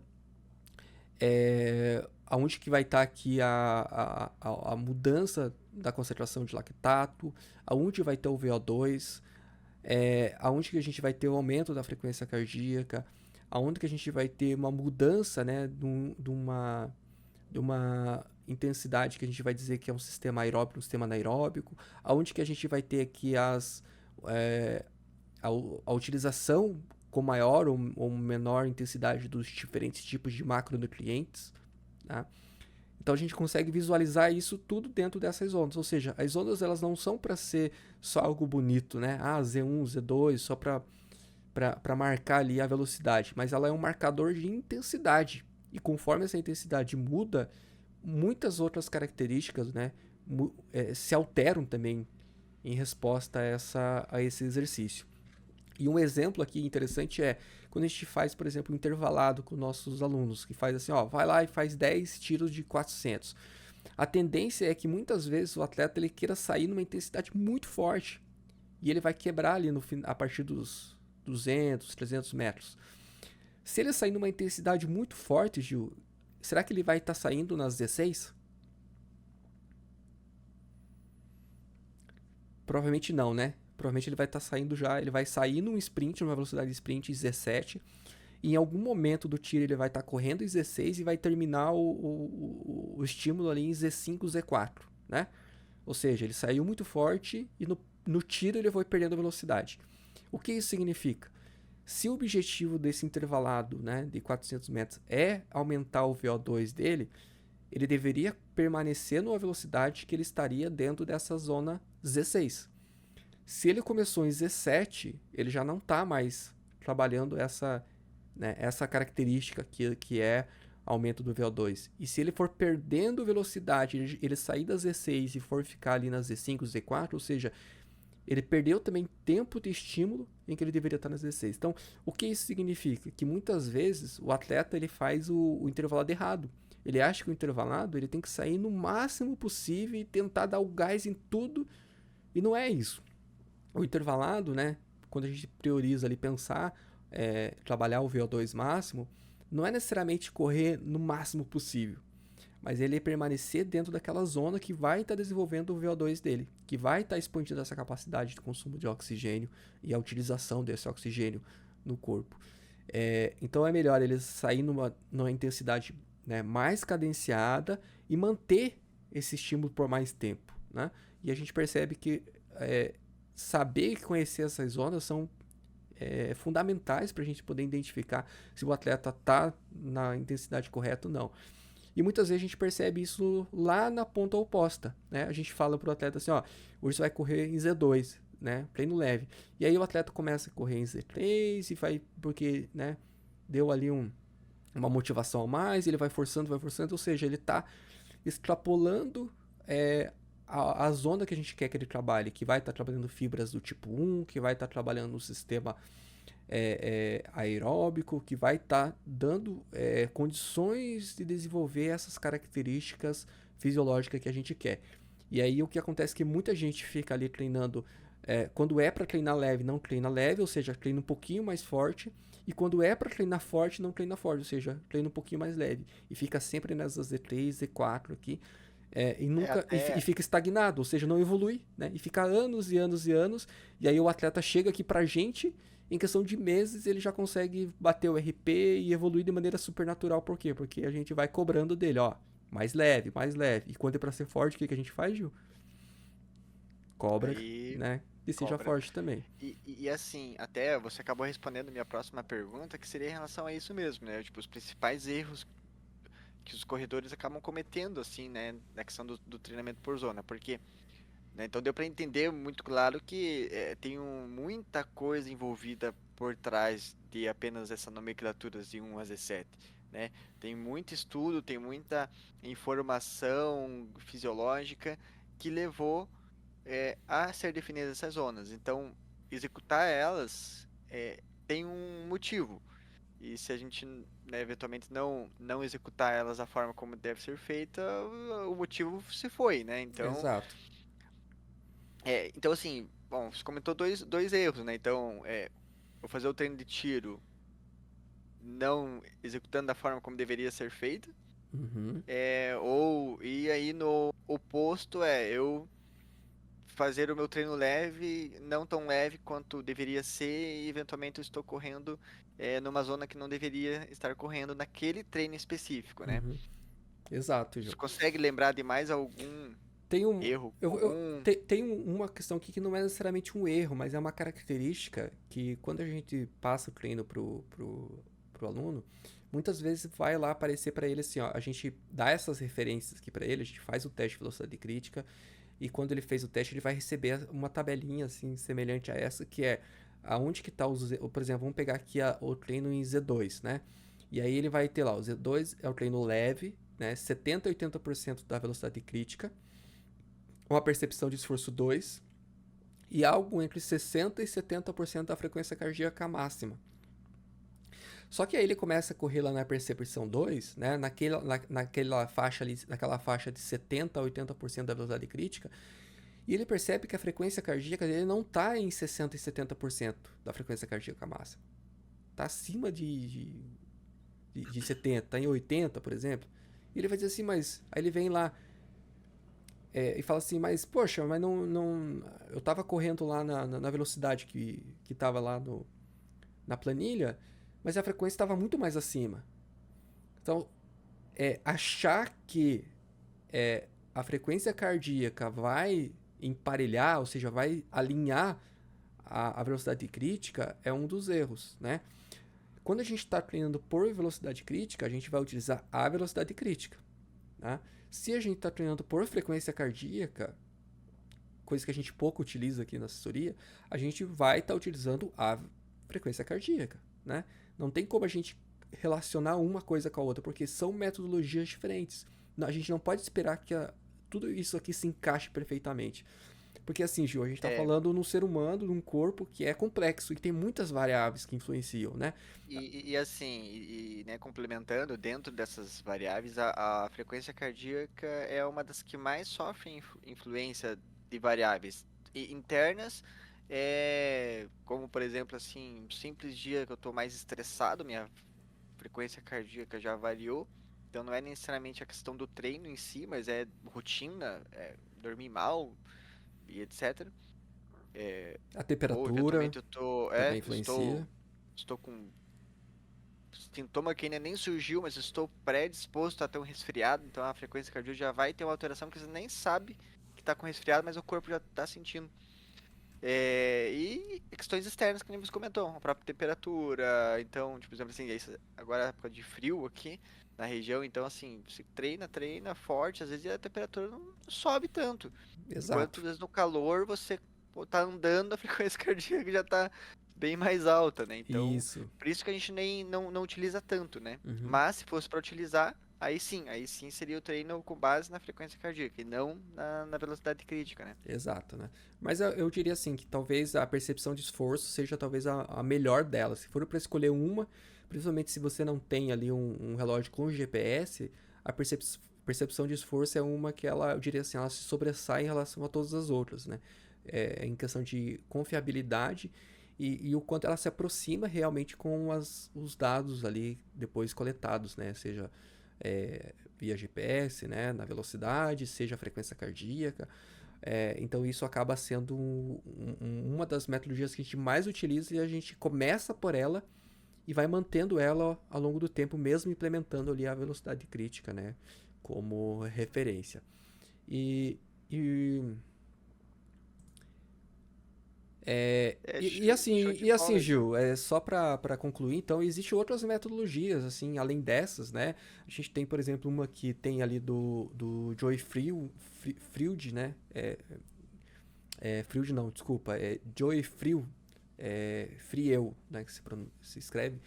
Ele é um dos ali dos criadores do Training Peaks, né, uma plataforma, e ele também desenvolveu ali uma metodologia dele que utiliza as 7 zonas, né? Então, e aí ele vai ter alguns percentuais. Então a gente vai achar várias se a gente jogar na internet ali, a gente vai conseguir encontrar várias zonas, né? E cada uma delas tratando com uma porcentagem diferente. Algum utilizando o VO2 máximo, algum utilizando ali o lactato, algum utilizando a frequência cardíaca, né? Então, não existe, na verdade, uma regra que se aplique a todo mundo, né? Pensando na literatura científica, o que a gente tem são os dois limiares.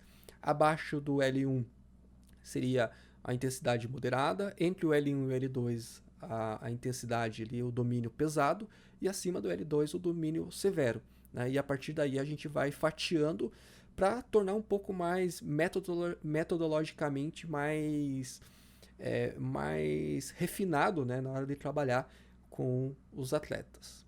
Tá? Então, basicamente é isso. Assim, para quem acha que exista ali uma regrinha de zonas que se aplica a todo mundo, não. Né? Inclusive, essa é uma metodologia que a gente utiliza. Né? Muitos que estão ouvindo provavelmente vai estar numa assessoria ali que vai estar trabalhando de outra maneira. Né? E não necessariamente significa que uma está certa e a outra está errada. Né? O que é importante a gente sempre utilizar com base né, os artigos, né, aí, alguns que são clássicos, alguns mais recentes, mas ter esse embaseamento científico, né, porque senão a gente joga qualquer número ali achando que vai dar sentido e no final, né, não faz sentido algum. Tá certo, Gil? Perfeito. E assim, acho que ficou bem claro assim essa questão das zonas. A gente conseguiu se aprofundar muito assim, então talvez para quem é apenas atleta e tem mais curiosidade, fica até um conteúdo até aprofundado demais, talvez para treinadores ou para turma mais avançada da corrida, vai entender um pouco mais profundamente, só que né, indo para os finalmente aqui até como dica assim, para quem é atleta mais avançado, e eu digo avançado porque com o tempo você vai descobrindo essas coisas e leva um pouco mais de tempo, é extremamente importante você dominar isso daí, né? E não apenas receber é, aquela informação, não saber o porquê daquilo. Então faz uma super diferença e a gente aqui tenta dar essa autonomia pro nossos atletas porque vai fazer uma diferença na performance. E para quem é iniciante, o quanto antes identificar a importância desses pontos, é, melhor é. E provavelmente vai agregar no quão rápido vai ser essa tua evolução, né? Porque aí você vai se treinar com sentido para aquilo. Então você sabe, e talvez a gente consiga até sentir mais a evolução ali, eu treinando com sentido para aquilo, né? Gil, para fechar, mais alguma dica, mais algum ponto que você considere interessante para a galera que nos acompanhou até aqui, né? Eu acho que é isso, Gil. Então, na verdade, assim, é um tema bem amplo, né? É, mas acho que tem mais autores, tem mais artigos que vão debruçar em cima disso. Mas basicamente eu acho que de maneira mais resumida, né? Ainda não dá pra gente se aprofundar tanto aqui, mas eu acho que seria isso. Show de bola. Então, assim, fica como possibilidades aí para próximos episódios a gente até entrar mais em questão de como a gente separa em volume de treino, é, a questão dessas zonas, quanto tem que correr em X zonas. A gente já comentou dentro de outro episódio, mas até podemos se aprofundar um pouco mais nessa parte prática dentro da periodização, né? Exato. Então é isso, gente. Agradeço aí a cada um que nos acompanhou hoje, né? Foi um episódio um pouco mais longo, mais profundo, que dá para pegar muita coisa bacana. Agradeço o Dil por tanto conhecimento ali para a gente aí e para a galera que tá ouvindo, tá bom? É, Se quiser nos procurar, né? Para treinar com a gente também. Então, as nossas redes sociais vão ficar aqui na descrição do vídeo, né? Tanto as nossas, né, pessoais, ali, minha do Gil, mas também da Trail Life, né? Então, a gente está lá no Instagram, Trail Life Assessoria, fácil de encontrar também. Então, se tiver dúvidas também que venham surgindo aqui dentro do episódio, pode nos mandar aqui dentro da plataforma, do YouTube, do Spotify ou do nosso Instagram também, que a gente fica à disposição aí para estar ajudando. Então, fechamos, gente. Obrigado e até a próxima. Valeu, pessoal. Até mais. Tchau, tchau.